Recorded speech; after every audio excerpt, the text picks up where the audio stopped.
जय श्री कृष्ण। राधे राधे। नमस्कार दोस्तों, स्वागत है आपका हमारे YouTube चैनल में। आज हम बात करेंगे गोजिह्वा के बारे में, जो एक प्राकृतिक जड़ी बूटी है जो मर्दों के लिए काफी उपयोगी है। ये इतना उपयोगी है, इसे खाते ही शारीरिक रोग दूर हो जाते हैं। इसे कैसे खाना है और कब लगाना है और कितनी मात्रा में नीचे वाले पर लगाए, क्या इसके फायदे हैं खाने से, वो हम आपको सब कुछ बारी बारी से बताएंगे। इसलिए आप आज के इस वीडियो को 5-10 मिनट का समय जरूर दें, क्योंकि आधा अधूरा ज्ञान विष के समान होता है। इसलिए आप वीडियो को बिना स्किप के देखें, जिससे आपको पूरी जानकारी अच्छे से मिल सके, और ये वीडियो मर्दों के लिए काफी खास होने वाली है। तो दोस्तों, इस जानकारी के क्रम को आगे बढ़ाते हुए आज हम बात कर रहे हैं एक ऐसे वनस्पति के बारे में जो जमीन पर पसरती है। जी हां, यह कोई आम वनस्पति नहीं है। इस जड्डी बूटी का नाम गोजिह्वा है। संस्कृति के आयुर्वेद के ग्रंथों में खंडपल्ली के नाम से इसका जिक्र मिलता है। साथ ही इसके कई अन्य नाम भी है, जैसे कि हिंदी में इसे गोभी कहते हैं, तो मराठी में इसे जंगली गोभी कहते हैं। साथ ही गुजरात में इसे गर्जी भी कहते हैं, तो राजस्थान में इसे कापसी कहते हैं। तो अगर आपने इसे पहचान लिया और आप इसका कोई अन्य नाम जानते हैं तो हमें कमेंट्स में जरूर बताइएगा। तो दोस्तों, वीडियो शुरू करने से पहले वीडियो को लाइक और चैनल को सब्सक्राइब जरूर करें, और अगर आपके जीवन में कोई भी परेशानी है तो आप हमें कमेंट करके बताएं, हम आपकी सहायता अवश्य करेंगे। दोस्तों, वनस्पति आपके घर के आसपास, तालाब किनारे, या फिर अगर आप किसान हैं तो यह आपको आपके खेतों के आसपास कहीं ना कहीं जरूर मिल जाता होगा। कई बार यह वनस्पति घर के आंगन में भी उग जाती है। इसकी पत्तियों का आकार गाय के जीभ के समान होता है, इसलिए इसे गोजीबाग कहते हैं। यह वनस्पति वर्षा ऋतु के समय हर जगह संपूर्ण भारतवर्ष में पाई जाती है। इसकी पत्तियों के बीच में एक तना निकलती है और उसके ऊपर पीले रंग के फूल लगे होते हैं, जो कि अभी इस वनस्पति के ऊपर लगे हुए नहीं है। जब यह अपना आकार लेता है तो इस पर कुछ इस प्रकार से फूल निकलते हैं दोस्तों। साथ ही साथ इसके पत्ते को उसकी शाखा से तोड़ने पर इसमें से पीले रंग का दूध निकलता है। इस जड्डी बूटी की प्रकृति ठंडी होती है और यह स्वाद में कड़वा, कसैला और तीखा होता है। नेपाल में इसकी सब्जी बनाकर खाई जाती है। इसकी सब्जी लगातार कुछ दिनों तक खाने से खून की शुद्धि हो जाती है। कर से भयंकर खून की कमी को यह पल भर में ही दूर कर देता है और चेहरे पर चमक और रौनक आ जाती है। चेहरा चमकदार खिल उठता है। दोस्तों, यह हमारे रक्त को साफ करता है। खून में यह गंदगी को फिल्टर करता है। पेशाब साफ आता है। शरीर स्वस्थ रहता है।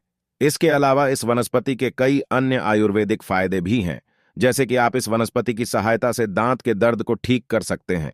यदि दांत सड़ गई है, रात में सोते समय दांत में दर्द होता है, सुबह उठते समय, पानी पीते समय झंझनाहट होती है, दांतों में कीड़े लग गए हैं, दांत टूटने की कगार पर आ गए हैं, मसूद्धों में खून आता है, पायरिया जैसी समस्या हो गई है, तो इसका प्रयोग करें।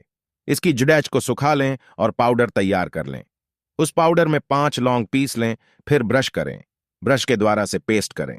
आपकी तमाम दांतों की पीड़ा दूर हो जाएगी। दांत मजबूत हो जाएंगे। अगर किसी को बिच्छू ने काट लिया है तो बिच्छू के जहर को उतार सकते हैं। इसके पत्तों का और जौ का रस एक चुटकी काले नमक के साथ उस हिस्से पर लगाएं जिस पर बिच्छू ने डंक मारा है, तो इससे धीरे धीरे ठीक हो जाता है। अगर इसकी जड़ को शरीर पर किसी भी भाग पर बांधा जाए तो बिच्छू नहीं काटता। इसकी सुगंध से बिच्छू भाग जाता है। यदि लंबे समय से खांसी हो रही है, छाती में कफ हो गया है, तो ऐसी स्थिति में इसकी जड़, आंच और पत्ते दोनों को पीसकर छान लें और इसके रस को एक चम्मच में ले लें। थोड़ा शहद उसमें डालें और पी जाएं। इससे खांसी में बहुत आराम मिलता है। हफ्ते भर में 3 बार पीने से ही कफ ढीला हो जाता है, निकल जाता है।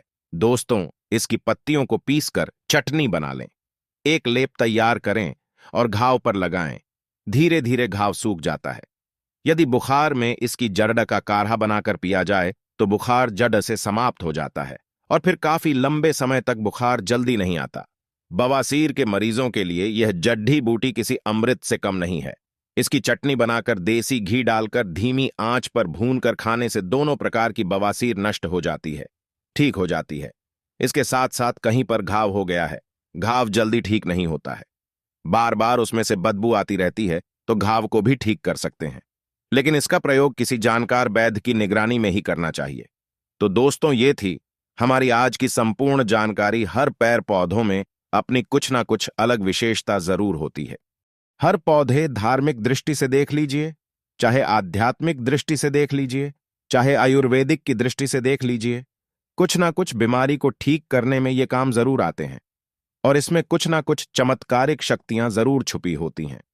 भगवान श्री हरि का विशेष तौर से सम्मान करना चाहिए, क्योंकि समस्त पेड़ों में जो शक्तियां पाई जाती हैं, जो दवाएं पाई जाती हैं, बीमारी को दूर करने के लिए वो भगवान विष्णु के कारण ही हो पाता है। और देवी देवताओं ने भी अलग अलग प्रकार के पेड़ पौधों पर अपना निवास बनाया है। अलग अलग प्रकार के पेड़ पौधों में उसमें अपना वास करते हैं। इसी क्रम में आज मैं आप लोगों को जो सफेद कटेरी नाम का पौधा होता है, जिसमें कांटे अत्यधिक पाए जाते हैं, कांटे इसमें अत्यधिक होते हैं, इसीलिए इसे कटेरी कहते हैं। तो जो सफेद कटेरी होती है, इसके अलौकिक चमत्कारिक प्रयोग बताऊंगा। अगर आज के वीडियो मिस कर दी तो सारे जिंदगी पछताना होगा, क्योंकि अधूरा ज्ञान हमेशा खतरनाक साबित होता है। इसलिए ज्ञान को कभी बीच में ना छोड़ें, नहीं तो बहुत पछताओगे। क्यों पछताना होगा? क्योंकि इसकी जड़ में कुछ ऐसी चीज पाई जाती है। इस पेड़ पौधे से आप लोग लाखों करोड़ों रुपए भी कमा सकते हैं। इस पेड़ पौधे की मदद से कई प्रकार की चमत्कारिक शक्तियां पा सकते हैं। तो वीडियो को ध्यान से देखना। दोस्तों, इस प्रकार की जो जानकारी होती है अमूल्य होती है। तो जो ये कटेरी नाम के सफेद पौधे हैं, इसके चमत्कारिक फायदे सुन लीजिए। वैसे जो नीले कलर की कटेरी नाम का एक पौधा होता है, आप ग्रामीण इलाकों में रहते हैं तो बहुत ही आसानी से यत्र तत्र देखने को मिल जाता है, लेकिन इसके अंदर में चमत्कारिक शक्तियां नहीं होती। जो सफेद कलर की कटेरी होती है, जिसमें सफेद कलर का फूल आता है, वो कटेरी का पौधा आध्यात्मिक दृष्टि से, धर्म की दृष्टि से, वनस्पति की दृष्टि से चमत्कारिक होता है। क्यों चमत्कारिक होता है, इसके साथ प्रयोग बताऊंगा। बीड़ियों को ध्यान से देखना। ऐसा माना जाता है कि इस पौधे की जड़ डाग के नीचे में जो सफेद कलर का फूल खिलता है, इसकी जड़ डाग के नीचे में हीरे, जवाहरात, सोना, चांदी, सोने का कलश दबे होते हैं और बहुत से लोगों को प्राप्त हो चुके हैं। हर जो सफेद कलर के नहीं खेलते, जिसका टेहरी के पौधे के नीचे में साधन होता है, जैसे कि कलश है, बट हुए हैं, हीरे हैं, जवाराहत है, वही जो कटेरी है। सफेद कलर के उसमें फूल आते हैं, उसी कटेरी में सफेद कलर का पुष्प लगता है। जहां पर सफेद कटेरी का पुष्प मिल जाए, जो कटेरी हो, उस पौधे में सफेद कलर के पुष्प लगे हैं, समझ जाइए उसके नीचे में जमीन में निश्चित रूप से गड़ा हुआ धन है। वहां पर आप खुदाई जरूर करें, आपको जमीन में दबा हुआ धन जरूर प्राप्त होगा। लेकिन ये 3 कंडीशन में श्मशान में रहने वाले जो कटेरी का पौधा है, इसमें अत्यधिक मिलता है।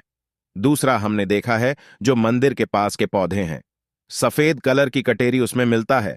और जो जैसे कि मंदिर परिषद में हो गया, श्मशान में हो गया, और जो जंगल की कटाई होती है, इसके अंदर में भी जो सफेद कलर की कटेरी बोलते हैं, इसके अंदर में भी जमीन में गड़ा हुआ धन पाया जाता है। ये था धन प्राप्त करने का पहला प्रयोग। अब मैं आप लोगों को इसके कुछ और चमत्कारिक प्रयोग बताता हूं। अगर केवल इसका एक सफेद पुष्प, ध्यान से सुनिएगा, अगर केवल इसका एक सफेद पुष्प मां लक्ष्मी को शुक्रवार के दिन उनके बीज मंत्र पढ़ाते हुए चढ़ा दे, तो मां लक्ष्मी तत्काल प्रसन्न होती है। और लक्ष्मी प्रसन्न होने के कारण आप समझ सकते हैं, जब लक्ष्मी आपसे प्रसन्न होती है तो आपके जीवन में दुख, तकलीफ, गरीबी, निर्धनता, रोग, दोष, व्याधि, कर्जे, जीवन में चल रही परेशानी, तमाम तरह की समस्याएं जड़ से समाप्त हो जाती हैं।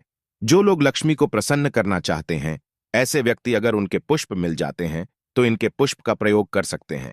और ऐसा भी माना जाता है, इसकी जड्डाडेच में अमृत की एक बूंद पाई जाती है।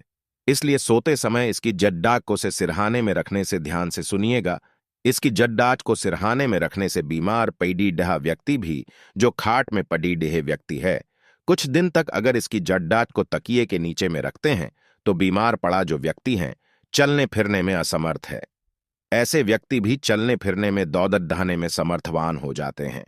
तंत्र बाधा अगर किसी ने आपके ऊपर कर दी है, जिसके कारण आप लंबे समय से बीमार है, आपको समझ में नहीं आ रहा है, तो यह सारे तंत्र बाधा को खींच लेता है और आपको रोग मुक्त कर देता है। तो दोस्तों, वीडियो को लाइक और चैनल को सब्सक्राइब अवश्य करें, और हाँ, कमेंट में हर हर महादेव अवश्य लिखें।